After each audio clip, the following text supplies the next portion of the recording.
You ask Tiger to solve. This deals with linear equations with one unknown.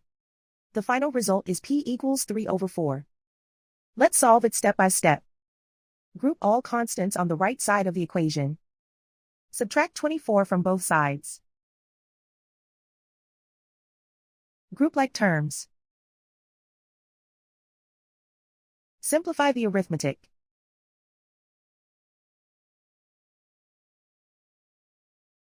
Isolate the p. Divide both sides by -32. Cancel out the negatives. Simplify the fraction.